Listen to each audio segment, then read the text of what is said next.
नजिकिँदै जाँदा मतदातालाई आकर्षित पार्न अनेक हथकण्डा अपनाउन थालिएको छ।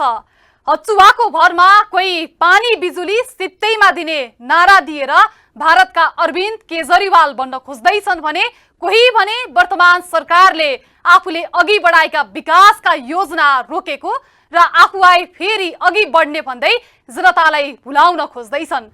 यस्तै निर्वाचन अघिकै लोकप्रिय नारा भइरहेको छ हप्तामा 2 दिन छुट्टी दिने विषय। नमस्कार, यो न्युज आट टुडे, म तुलसी आर्याल। बेला बेलामा विभिन्न सरकारहरू 2 दिन साप्ताहिक बिदा दिने अवधारणा ल्याइरहन्छन्।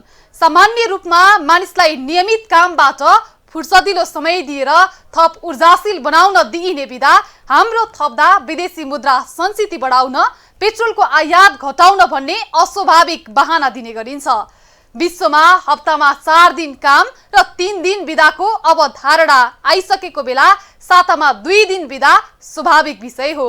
हप्तामा 1 दिन मात्र बिदा हुने विश्वमा 10 मुलुक पनि छैनन्, त्यसमा एक हाम्रै नेपाल पनि हो। केही समय भयो हप्तामा 2 दिन बिदा दिन सुरु गर्ने कुरा फेरि सुरु भएको। यसपटक 2 दिन बिदा दिने प्रस्ताव नेपाल आयल निगमबाट आयो।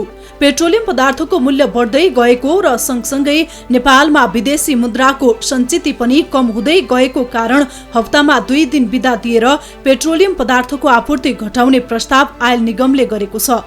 लगातार बढ्दै गएको आयल निगमको घाटा कम गर्न पेट्रोलियम पदार्थको खपत कम गर्ने प्रस्तावको पछाडि आयल निगमको मुख्य उद्देश्य देखिन्छ। कोभिड महामारीपछि नेपालको आर्थिक अवस्था धर्मराएपछि आर्थिक अवस्था सुधार्ने र अर्थतन्त्रलाई चलायमान बनाउने उपायको रूपमा तत्कालीन पर्यटन तथा नागरिक उड्डयन मन्त्री योगेश भट्टराईले गत असोज महिनामा पनि यस्तै प्रस्ताव अघि सारेका थिए। उनको तर्क थियो हप्तामा 2 दिन बिदा दिँदा लगातार 2 दिनको बिदामा कर्मचारी घुम्न जान्छन्, आन्तरिक पर्यटन बढ्छ, जसले गर्दा अर्थतन्त्रमा केही सकारात्मक प्रभाव पर्छ। तर उनको त्यस बेलाको यो तर्कमा धेरै जना सहमत हुन सकेनन्। बिदा मात्रै भए पनि कर्मचारीको तलब जस्ताको त्यस्तै भए हरेक हप्ता कर्मचारी कसरी भ्रमणमा जालान् भन्ने तर्क जायज थियो। त्यसपछि मात्रै 2 दिनको बिदामा भ्रमणमा जाँदा पनि नजिकको गन्तव्यसम्म जान सकिने र पटक पटक त्यही गन्तव्य गइरहने नहुँदा 2 दिनको बिदाले आन्तरिक पर्यटन बढ्छ भन्नु वाहियात भएको कतिपयको भनाइ थियो। नेपालमा हप्तामा 2 दिन बिदाको प्रयोग यस अघि पनि 2 पटक गरिएको हो। सबैभन्दा पहिले 2056 सालमा तत्कालीन प्रधानमन्त्री कृष्ण प्रसाद भट्टराईको सरकारले हप्तामा 2 दिन शनिबार र आइतबार साप्ताहिक बिदा दिन थालेको थियो। सुरुमा अदालतमा 2 दिन सार्वजनिक बिदा दिन थालेपछि त्यसलाई अन्य क्षेत्रमा पनि मिलाउन सबै कार्यालय 2 दिन बिदा दिने नियम बनाइएको थियो। सरकारको सञ्चालन खर्च घटाउने, तत्कालीन ऊर्जा संकट केही कम गर्ने तथा अहिले जस्तै पेट्रोलियम पदार्थको खपत घटाउने भन्ने उद्देश्य त्यस बेला थियो। तर 2 दिनको बिदाले यी कुनै उद्देश्य पूरा हुन नसकेपछि त्यो बेला फेरि पुरानै व्यवस्था कायम गरिएको थियो। त्यस बेला फेरि पुरानै अवस्थामा फर्किनु पर्नाको एउटा मुख्य कारण सर्वसाधारण कुनै कामको लागि शुक्रबार सदरमुकाम पुग्दा त्यस दिन काम नभई थप 2 दिन होटेलमा बस्नुपर्ने अवस्था आउने र झन खर्च बढ्ने भएकाले यसले नकारात्मक असर परेको तर्क दिएको थियो। साप्ताहिक बिदा किन दिइन्छ? इसाईहरू हरेक आइतबार प्रार्थनाका लागि चर्च जान्छन्। यहुदीहरू शनिबारलाई सब्बात अर्थात् आराम र प्रार्थनाको दिन मान्छन्। इस्लाम धर्ममा भने जुम्बा अर्थात् शुक्रबार पवित्र दिन मानिन्छ। त्यसैले धार्मिक सम्प्रदाय अनुसार ती दिनहरूमा बिदा दिने चलन पहिलेदेखि नै देखिन्छ। प्राचीन रोममा हरेक 8 दिनमा नुनडेन अर्थात् बिदाको दिन हुन्थ्यो। त्यो दिन किसानहरू खेतमा काम गर्दैनथे, विद्यालयहरू बिदा हुन्थे। त्यस दिन किसानहरूलाई आफ्नो उत्पादन बेच्न बजारमा आउन र विद्यार्थीलाई किनमेल गर्न छुट्टी हुन्थ्यो। फ्रान्सेली क्रान्ति ताका बेलाको क्यालेन्डरमा हरेक 10 दिनमा 1 दिन आरामको दिन हुन्थ्यो। त्यस यता 1929 मा रुसी क्रान्तिपछि हरेक हप्ता मजदुरहरूलाई बिदा दिन थालियो। बिदाको इतिहास हेर्दा धार्मिक प्रार्थनाका लागि समय उपलब्ध गराउन र कामपछि केही आराम गर्न नै बिदा दिने गरिएको देखिन्छ। कहाँ कति बिदा? विश्वभरका देशहरूमा बिदा दिने फरक फरक चलन छ। विश्वका 91% भन्दा बढी देशहरूमा हप्तामा 2 दिन बिदा हुने गर्दछ। यसरी बिदा हुने अधिकांश देशमा शनिबार र आइतबार बिदा हुने गरेको छ। हप्तामा एक दिन मात्रै बिदा हुने देशहरूमध्ये पनि अधिकांशमा आइतबार बिदा हुन्छ। नेपाल विश्वको एक मात्रै देश जहाँ हप्तामा एक दिन शनिबार बिदा हुन्छ। आइतबार एक दिन मात्रै बिदा हुने देश विश्वमा 7 वटा छन्। इरान र अफ्रिकी मुलुकहरू डिबोटी र सोमालियामा हप्ताको एक दिन शुक्रबार मात्रै बिदा हुन्छ। इस्लामी मुलुकहरूमा शुक्रबार र शनिबार बिदा हुन्छ भने अन्य मुलुकमा शनिबार र आइतबार। ब्रुनाई र इन्डोनेसियाको आचे प्रान्तमा भने शुक्रबार र आइतबार बिदा हुन्छ। बीचमा शनिबार काममा जानुपर्ने हुन्छ। नेपालमा पनि बुधबार र शनिबार बिदा दिन सकिने बारेमा बहस भएको छ, तर त्यसरी झन सजिलो नहुने भन्दै लगातार 2 दिन बिदा दिनुपर्ने मत नै ठूलो छ। कहाँ कति घण्टा काम? विश्वका अधिकांश मुलुकमा हप्तामा 40 घण्टा कामको प्रावधान छ। त्यो भन्दा बढी काम गरे ओभर टाइम हुन्छ। केही मुलुकमा 48 घण्टा कामको प्रावधान छ भने केही मुलुकमा 54 घण्टासम्म काम गर्नुपर्ने प्रावधान छ। 54 घण्टा काम गर्नुपर्ने देशहरूमा फिलिपिन्स र पाकिस्तान हुन्। ती मुलुकमा प्रत्येक दिन 9 घण्टा काम गर्ने समय हुन्छ। हप्तामा सबैभन्दा कम काम गर्नुपर्ने देश युरोपको नेदरल्यान्ड्स पर्छ। त्यहाँ हप्तामा 36 घण्टा काम गरे पूरा समय काम गरेको मानिन्छ। त्यस्तै बेलायतमा 37.5 घण्टा काम गरे पुग्छ भने अस्ट्रेलियामा हप्तामा 38 घण्टा काम गरे पूरा काम गरेको मानिन्छ। नेपालमा काम। नेपालमा सरकारी कार्यालयहरूमा शुक्रबार आधा बिदा र शनिबार पूरा बिदा हुने गर्छ। नेपालमा सार्वजनिक बिदा दिने चलन राजा भीम मल्लले सुरु गरेको मानिन्छ भने साप्ताहिक बिदाको चलन र 10 बजेदेखि 5 बजेसम्मको कार्यालय समयको नियम श्री 3 महाराज भीम शमशेरको पालामा भएको हो। शुक्रबार आधा बिदा दिने चलन भने साप्ताहिक 40 घण्टा काम गर्नुपर्ने अवधारणामा सुरु भएको हो। हप्तामा 5 दिन 7 घण्टा र शुक्रबार 5 घण्टा काम गरी 40 घण्टा कामको समय बनाइएको हो। अहिले हप्तामा 2 दिन बिदा गर्दै 40 घण्टा नै कामको समय राखी दैनिक 1 घण्टा समय बढाउने प्रस्ताव गरिएको हो। लगातार कामपछि आराम गरे मान्छेको कार्यक्षमता बढ्छ भनिन्छ। त्यस्तै अवधारणामा बिदा दिन थालिएको हो। त्यसैगरी लगातार 8 घण्टा भन्दा बढी काम गर्दा समेत मानिसको ऊर्जामा कमी आउँछ। यही धारणा अनुरूप नेपालमा पनि 2 दिन बिदा दिने पहल गरिएको हो भने त्यो सकारात्मक नै हुन्छ। दीर्घकालीन रूपमा यसले फाइदा नै गर्छ। तर विदेशी मुद्राको सञ्चिति बढाउन, पर्यटन बढाउन, पेट्रोलियम पदार्थको आयात घटाउन मात्रै यस्तो प्रस्ताव गरिएको हो भने त्यो फेरि पनि सफल हुँदैन र पहिले जस्तै फेरि छोटो समयमा नै पुरानै अवस्थामा जानुपर्ने हुन सक्छ। समाज समयसँगै अघि बढ्नुपर्छ। समयसँगै भएका विकासलाई आत्मसात गर्नुपर्छ। धर्म संस्कृतिका नाममा कतिपय रूढिवादी परम्परा र चालचलन जोगाई राख्नुपर्छ भन्ने छैन। परम्पराको नाममा यस्तै चल्दै आएको चलन हो धामी झाँक्रीबाट उपचार गराउने चलन। यस्तै चलनले कयौं महिलाले बक्सी डायन भनिएर प्रताडित हुनु परेको छ भने कतिपयले ज्यान नै गुमाउनु परेको छ। तथाकथित माताको उपचारबाट राजधानीमा एकजनाको ज्यान जाँदा समेत सरकार सचेत देखिँदैन। यस्ता घटना लगातार भइरहेका छन्। त्यसैको एउटा कडी भएको छ कञ्चनपुरकी रन्चुलाको हत्या प्रकरण। बिरामी भए कहाँ जानुहुन्छ? तपाईका लागि 2 वटा विकल्प छ। धामी झाँक्रीको माथि अस्पताल। धामी झाँक्रीकोमा भए किन जाने? स्वास्थ्य कर्मीमाथि विश्वास नभएर कि स्वास्थ्य कर्मीले ठीक पार्न नसकेको धामी झाँक्रीले झारफुक गरेपछि ठीक हुने भएर? चिकित्सकले ठीक पार्न नसकेर धामी झाँक्रीले ठीक पारेको कतै भेट्नु भएको छ? तर अपवाद बाहेक बिरामी हुँदा अस्पताल नगएर धामी झाँक्रीकोमा जाँदा धेरैको ज्यान जाने गरेको विभिन्न तथ्याङ्कले देखाउँछ। चिकित्सक भन्दा धामी झाँक्रीलाई विश्वास गर्दा कञ्चनपुरको बेतकोट नगरपालिकामा एक एकल महिलाले अकालमै ज्यान गुमाउनु पर्यो। विज्ञान र प्रविधिका कारण मुलुक कति अगाडि बढिसक्यो। समाज आधुनिक बन्दैछ। नागरिक प्रविधिलाई आत्मसात गर्दैछन्। अहिलेको समयमा पनि धामी झाँक्रीको विश्वास गर्ने हामी कुटेर पिटेर उपचार हुने भए त घरमै कुटेर उपचार गरे भइहाल्यो नि। कुटाई पिटाई खान धामी झाँक्री खोज्दै कहिलेसम्म जाने? कतिपय ठाउँमा महिलाको चुल्ठो समाएर उचालेर यातना दिएर उपचार गर्ने पनि हामीले देखेका छौँ। यसै अस्वस्थ व्यक्तिलाई यसरी यातना दिँदा बिरामी ठीक होला कि उल्टै अझ सिकिस्त? खोइ बुझेको। विद्यालयमा पढ्न जान पनि नपर्ने, प्रमाणपत्र पनि लिन नपर्ने, कखरा नपढेका धामी झाँक्रीले बिरामीको उपचार गर्छन् भन्दा पत्याउने कहिलेसम्म? अझ टोल टोलमा ठूला हरफ सहित टाँगिएका हुन्छन्। झारफुकबाट सबै रोगको उपचार गरिन्छ। यहाँ टुना मुनाबाट मोहनी लगाउने र फुकाउने काम गरिन्छ। यस्ता प्रसार सामग्रीका पछाडि कहिलेसम्म कुद्ने हामी? चिकित्सकलाई भन्दा धामी झाँक्रीमा विश्वास गर्दा कञ्चनपुरको बेतकोट नगरपालिका वडा नम्बर 6 की 45 वर्षीय रन्चुला साउदले अकालमै मृत्युवरण गर्नु पर्यो। उनीमा कुनै ठूलो समस्या थिएन। बेला बेलामा सामान्य टाउको दुख्ने समस्या रहँदै आएको थियो। टाउको दुख्ने समस्या नघटेपछि उनी अस्पताल जानुको सट्टा धामी झाँक्रीकोमा उपचारका लागि जान्छन्। उनको टाउको दुख्ने समस्या निको पार्न उनीमाथि आगोको रापमा तताइएको रडको प्रयोग गरेर बारम्बार उनीमाथि प्रहार गरिन्छ। झारफुक गर्न फलामको रड उनीमाथि प्रयोग गरिएको प्रत्यक्षदर्शीको भनाइ छ।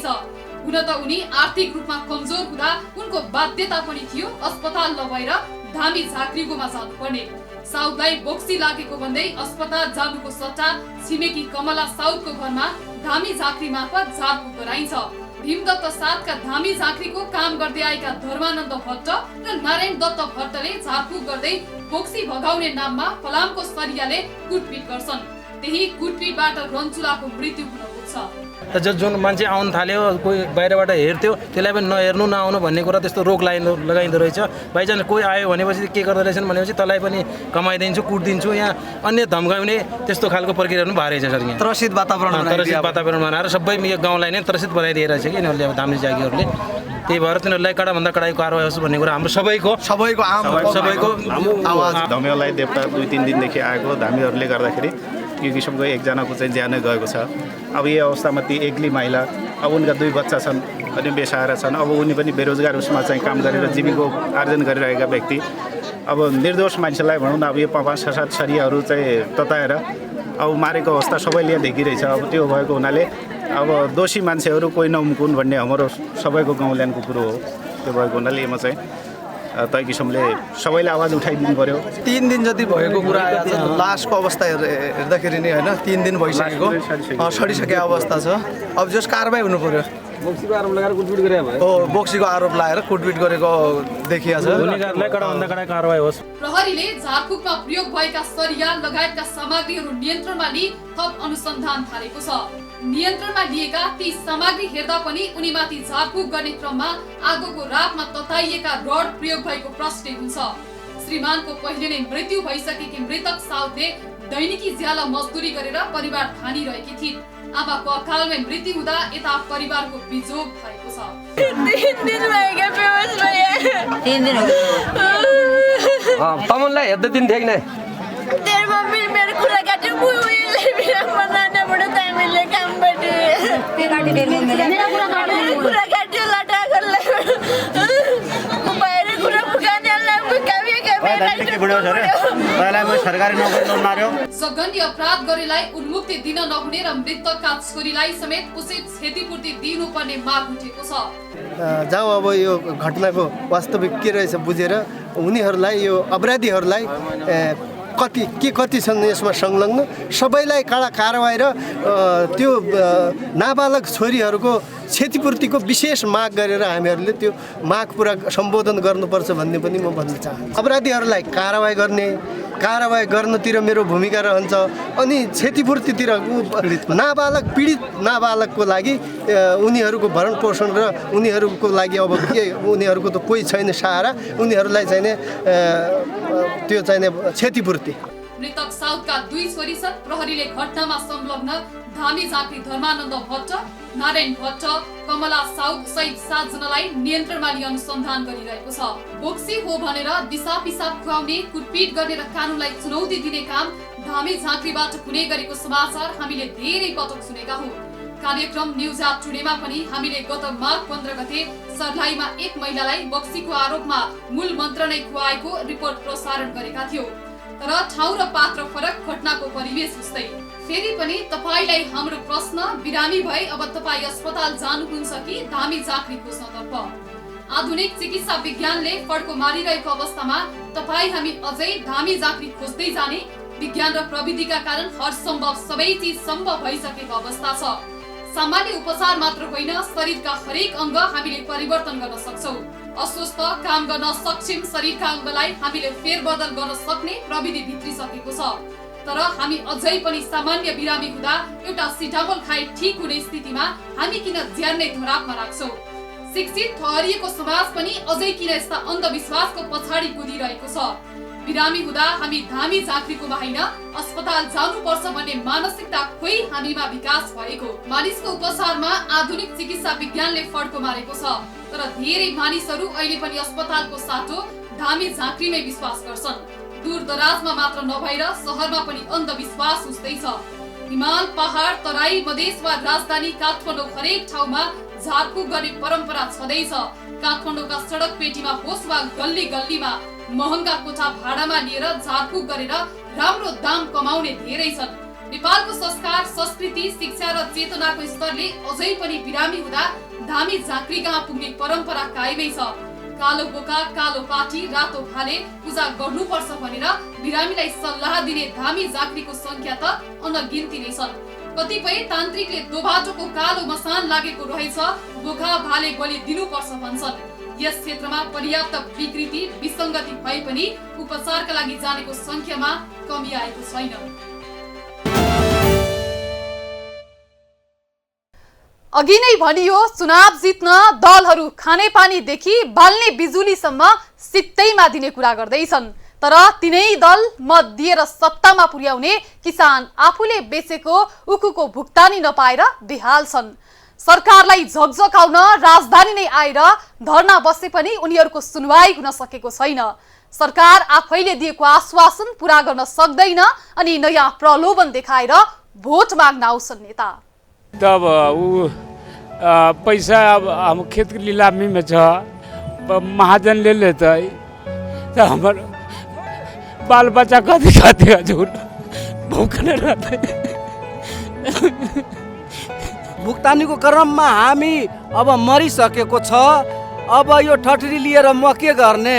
हाम्रो भुक्तानी छैन, हामी सडकमा भिख मागिरहेको छु। उखुको भुक्तानीका लागि किसान यसरी रोइ कराई गर्न थालेको वर्षै भयो। वर्षै बित्दा पनि उनीहरूले अझ भुक्तानी पाउन सकेका छैनन्। उनीहरूले आफ्नो भुक्तानी उठाइदिनु पर्यो भन्दै पटक पटक सिंहदरबार पनि गुहारे, महिनैसम्म धरना पनि दिए। सरकारले भुक्तानी उठाइदिने भन्दै थामथुम पार्न त सफल भयो, तर सरकार बोलीको पक्का नहुँदा आजसम्म पनि उनीहरूले उखुको भुक्तानी पाउन सकेका छैनन्। आफूले श्रम गरेर उब्जाएको उखुको मूल्य नपाएको वर्षै भइसक्यो, तर त्यही किसानको पसिनाबाट उत्पादन भएको उखुबाट उद्योगीहरूले भने चिनी बिक्री गरेर पैसा कमाइरहेका छन्। पटक पटक सरकारसँग गुहार माग्दा समेत किसानका समस्याप्रति सरकार सधैँ उदासीन रहँदै आएको छ। कैयौँचोटि राजधानीमै आएर आन्दोलन गरे पनि किसानहरूले झुटा आश्वासन बाहेक अरू केही पनि पाउन सकेका छैनन्। उद्योगीले उखुको मूल्य नदिएको भन्दै आक्रोशित सर्लाहीका किसानहरूले चिनी लोड गरिएका ट्रक नै नियन्त्रणमा लिएका छन्। सर्लाहीको महालक्ष्मी चिनी उद्योगको चिनी लोड गरेको 3वटा ट्रक किसानहरूले नियन्त्रणमा लिएका हुन्। उद्योगले किसानको भुक्तानी नै नदिई गोप्य रूपमा गोदामबाट सबै चिनीको बोरा बिक्रीको लागि निकासी गर्न खोजेको भन्दै किसानहरूले विगत 4 दिनदेखि चिनी नियन्त्रणमा लिइराखेको हो। न्यू विश्व ढुवानी सेवाको ना 6ख2173 ना 5ख7387 र प्रदेश 2 003-001ख3057 नम्बर प्लेट भएको ट्रक नियन्त्रणमा लिइएको हो। एक ट्रकमा 420 चिनीको बोरा गरी तिनै ट्रकमा जम्मा 63 टन चिनी लोड गरिएको थियो। उद्योगको गोदाममा अहिले 20 देखि 25 ट्रक चिनी बाँकी रहे पनि सयौं किसानहरूले अहिलेसम्म पनि भुक्तानी पाएका छैनन्। उखु बुझाएको 10 दिनमै भुक्तानी दिने भनिए पनि उद्योग बन्द भएको लामो समय हुँदा पनि भुक्तानी नपाएको उखु किसानको गुनासो छ। हमर सबके ऊख लेवे के बेरी 4 दिन मिल चले से पहले हमरा दूरा पर 3 घंटा यहाँ के जीएम बैठे, हमरा दूरा पर चाय पियली, नाश्ता करैली, लेकिन हमरा सबके कहलक कि अपने ऊँट धो 10 दिन में अपने से परमानेंट होता है, लेकिन कोई वास्ता नहीं। तो अंत में जाके हम सब फैटी के धारणा दिल्ली घेरली, ट्रक लोड हो लग तब पैसा लेवे के चलते। लेकिन यहाँ के केनो मैनेजर अखन सियाराम जी है, माने छी कि जीएम न है, केन मैनेजर तो है, लेकिन ओकरा तो वास्ता प्रमुख एगो प्रमुख रही छै, तो ओकरा बाद तो निमित्त बना के कोई जाए छै ना, तो ये निमित्त के देखे के काम है ना। लेकिन यहाँ निमित्त कहे छी कि हमरा कोई मतलब है ना। अर्का उखु किसान राजकिशोर महतोको पीडा पनि उस्तै छ। उद्योगलाई 8000 क्विन्टल उखु बेचे बापत 11 लाख भुक्तानी लिन बाँकी रहेको छ। हमर 8000 क्विंटल रहलै, 11 लाख रुपया हम देंगे अभी तक न दिलकै। न कोनो संबंधित व्यक्ति भेंटे न हो रहा है, न जीएम न पीएम न केन जीएम कोनो भेंटे न हो जे मालिक बाते न करे। हमरा घरे अलै 2 दिन जे राजकिशोर जी हमरा गाना दियो, हमर फैटिक बंद हो रहा है, अहाँ के जे दुनिया परमेंट करते हम अहाँ के परमेंट कर देम, डेली के डेली परमेंट करब, लेकिन हमरा देबे न कर। किसानले पैसाका लागि ताकेता गर्दा चिनी मिलहरूले आलटाल गर्दै आएका छन्। गुनासोका लागि उद्योग प्रशासनमा जाँदा समेत कहिले सम्बन्धित व्यक्ति सम्पर्क नहुने त केहीले किसानलाई भेट्नै चाहँदैनन्। किसानले चिनी लोड गरेको ट्रक जान नदिएपछि फेरि गोदाममै चिनी सुरक्षित अनलोड गरिदिएको ट्रक ड्राइभर सुबोध कुमार यादवले बताए। चिनीको बोरा ट्रकमा लोड भई भ्याट बिल र चलानी समेत बनिसकेको अवस्थामा किसानले ट्रक जान नदिएपछि सहमतिका लागि 4 दिन किसानले कुरे र 4 दिनसम्म पनि दुवै पक्ष कुनै निचोडमा पुग्न नसक्दा किसानले ट्रक खाली गरे।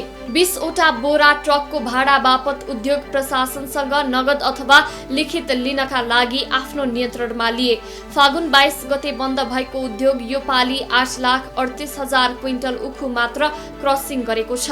22 देखि 25,000 क्विन्टल प्रतिदिन क्रसिङ गरेको उद्योगको एक सिजनमा 20 देखि 22 लाख क्विन्टल क्रसिङ गर्ने क्षमता रहे पनि उखुको अभावका कारण क्षमता अनुसार क्रसिङ गर्न नसकेको उद्योग प्रशासनले जनाएको छ। जिल्लामा चिनी उद्योगको संख्यामा वृद्धि भए पनि उत्पादन बढ्न नसकेका कारण उद्योग घाटामा हुने गरेको उद्योगले जनाएको छ। घाटा हमरा कति बेर रहलै, 3 गुना 6 गो स्टाफ एमा बैठल है, प्लस रोड परमेंट, जांच पांच, इंश्योरेंस, ड्राइवर के तलब, खलासी के तलब, गाड़ी के मेंटेनेंस, बैंक के किस्ता। हमारा तो बैंक पैसा नहीं ना छोड़ देते, छोड़ता ही हमारा बैंक छोड़ा देता ही चीनी मिल के मालिक, तो हमरा डिटेल चाहिए, हमारे जो खर्चा है खर्चा दे दो। संबंधित मान्छे नहीं छैन कंपनी को, संबंधित मान्छे अब त्यो केन जेम छ के भन्छ, मेरो कुनै औकादै छैन। यहाँबाट एउटा उता कता घरतिर गएर बसेको छ, नेपालकै हो, त्यसको नेपाली नम्बर पनि छ, त्यसको नम्बरमा कल गर्दा उसले भन्छ हम आ रहे हैं, गाड़ी रोक लिया है किसान, तब उसको गाड़ी को रोकने से पैसा मिलेगा? तो सर रोकने से पैसा नहीं मिलेगा तो हमारा गाड़ी निकाल दीजिए ना, हमको रोकिए चाहे नहीं रोकिए, वो हमारा समस्या नहीं है। 2 दिन 3 दिन 4 दिन हो गया, लोड गाड़ी एक जगह के एक जगह, ड्राइवर खलासी के खाने के लिए यहाँ कुछ भी नहीं।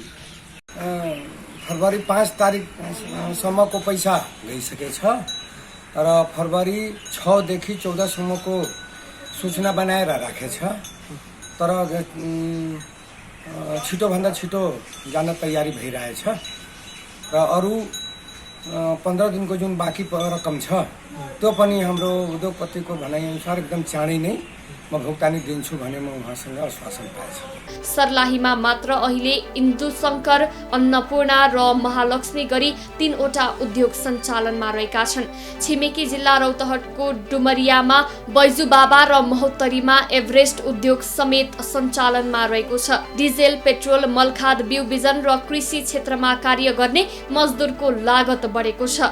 कृषि क्षेत्रमा सिँचाइ, मलखाद, बिउ बिजन र कृषि औजारको चरम अभाव, परम्परागत तरिकाले गरिने उखु खेती र उन्नत जातको बिउको प्रयोग गरी नयाँ विधिमा उखु खेती गर्ने बारे किसानको सिप र तालिमको अभाव, स्थानीय कृषि क्षेत्रमा प्रविधिको प्रयोग गरी उत्पादन बढाउनमा तीन तहका सरकारले देखाएको उदासीनता र भुक्तानीका समस्याका कारण किसानहरूले राम्रो उत्पादन गर्न सकेका छैनन् भने सरकारले नयाँ प्याकेज ल्याएर उखु खेतीप्रति नयाँ किसानलाई आकर्षित समेत गर्न सकेको अवस्था छैन।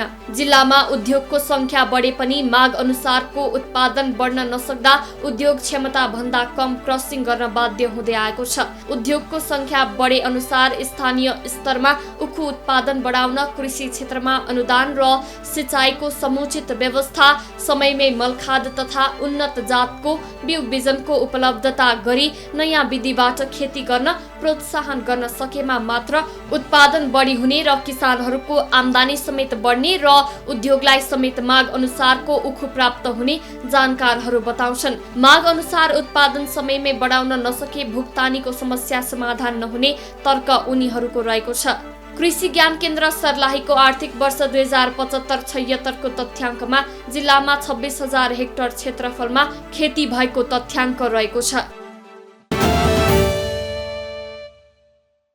कतै अन्धविश्वास, कतै बेथिति, कतै भ्रष्टाचार, कतै मनोमानी, कतै बल जप्ती, यस्तै कुराले आक्रान्त छ समाज।